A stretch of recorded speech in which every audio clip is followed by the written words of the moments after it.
Hi friends, எல்லாம் எப்படி இருக்கீங்க? இன்றைக்கி எங்கே வந்திருக்கோம் அப்படின்னம்னா பெரம்பூர் வீரமாகாளியம்மன் கோயிலுக்கு வந்திருக்கோம். ஆமாம், நிஷா வந்ததில்லை, ஃபஸ்ட்டு தடவை வந்திருக்கா. ஏற்கனவே வந்திருக்கியா நிஷா? ஆமாம், நம்ம கந்தர்வக்கோட்டையிலேருந்து ஒரு 15 கிலோமீட்டர்கிட்ட வந்துச்சு.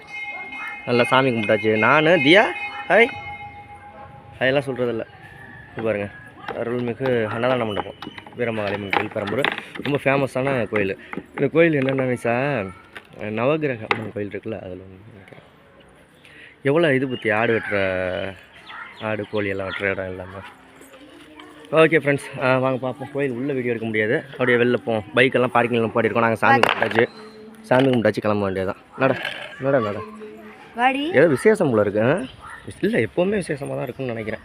சமயபுரம் மாதிரி இதுவும் ஒரு கோயில். அந்த நவகிரக நிறைய கடை இருக்கும். இப்போ அவ்வளவா கடை எல்லாம் வெள்ளிக்கிழமை ஞாயிற்றுக்கிழமை இருக்கும் போல இருக்கு. என்ன பாப்பா, என்னடா தங்க வேணா? அவள் போயிட்டு வர வரைக்கும் தியா பொம்மை கேட்க மாட்டேன்ருக்கா. 1-2 கடை தான் இருக்குது, மற்றபடி நிறைய கடை இல்லை. கோயில் அந்த நேராக போகாமல் கோயிலுக்கு பின்னாடி வழியாக கோயில் போகுது, மற்றபடி எதுவும் இல்லை.